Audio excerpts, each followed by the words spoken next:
नमस्कार बंधुगण। माँ तारिणी पीठ को किए बा न जाने। जोठी संपूर्ण दुनिया हार मानि जाए सेठी माँ तारिणी चमत्कार काम करिथाए। कुहाजाए जदि आपण निज जीवन में कौनसी मानसिक रखी माँ तारिणी पीठ दर्शन करती किंबा माँ तारिणी निकट को निजर आशा पूरण पाई नड़िया भोग लगाती ताहेले माँ निश्चय मनोकामना पूरा करती। माँ तारिणी ओडिशार शक्ति उपासना परंपरा रे अत्यंत पूज्य देवी।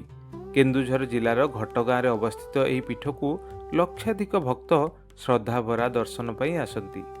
तारिणी तारिणी शब्दर अर्थ जीए तारण करती, अर्थात जीए भक्तों को विपद दुख और संकटरू मुक्त करती।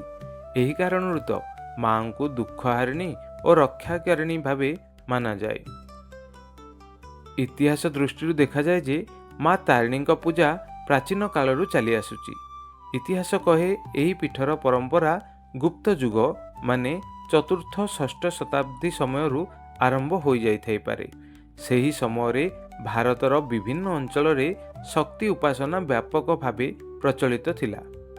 ओडिशार आदिवासी और लोकधर्मीय परंपरा सह शक्ति धारर मिश्रण होई माँ तारिणी आराधना गढ़ी उठी बोली धारणा रही। तेबे आसंतु जानिबा माँ को विग्रह विषय रे। माँ तारिणी विग्रह साधारण मूर्ति भली नुहे। एठारे माँ को मानव आकृति रे नुहे बरम दुईटी पिंडी आकार रे शिला रूपे पूजा करा जाए। एही दुईटी पवित्र पिंडी सदा सिंदूर रे आवृत रहे, जहा देखिबा को गाढ़ लाल रंगर लागे।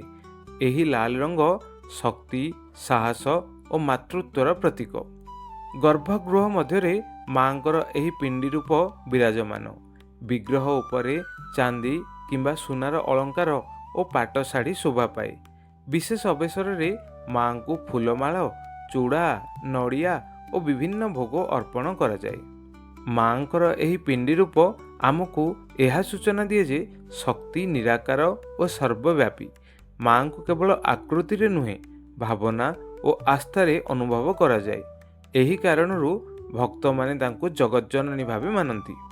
लोकमानक अनुसारे माँ तारिणी घटगाँ रे प्रतिष्ठा सह जड़ित एक आश्चर्यजनक कहानी रही। कुहाजाए पुरातन काल रे जड़े व्यापारी समुद्र मार्ग रे व्यापार करुथिले। से माँकर एक पवित्र विग्रह को निज सह नहीं जाउथिले। यात्रा समय रे से घटगाँ अंचल रे विश्राम कले। रात्रि रे से एक दिव्य स्वप्न देखिले, जेउथिरे माँ तांको कहिले, हे पुत्र, मु एही स्थान रे रहिबाकू इच्छा करुछि आउ एइठी रही मु मोर कृपा को संचारित करने को चाहूँगी। परदिन सकाळे व्यापारी जनक माँगर विग्रह को उठाई आग को बढ़िबा को चेष्टा कले, किंतु विग्रह सेठारु हलिला नहीं। जेते चेष्टा कले मध्य शिला अचल होई रहिला। से एहाकू दिव्य संकेत भावी मानिले और सेठारे माँ को स्थापना कले। आउ सेही दिन ठारू घटगाँ माँ पीठ घटगाँ तारिणी भावे परिचित हैला। एही कहानी भक्त मानक मनरे माँकर चमत्कारिता शक्ति प्रति अतूट आस्था सृष्टि करे। एबे आसंतु जानिबा माँ को पूजा प्रणाली। पूजा प्रणाली दृष्टि एठारे प्रतिदिन मंगल आरती, भोग निवेदन और संध्या आरती हुए। चैत्र मासरे विशेष चैत्र यात्रा मेला मध्य हुए, जोठारे लक्षाधिक भक्त जोग देइथांती। नवरात्रि और मकर संक्रांति रे मध्य विशेष पूजा हुए।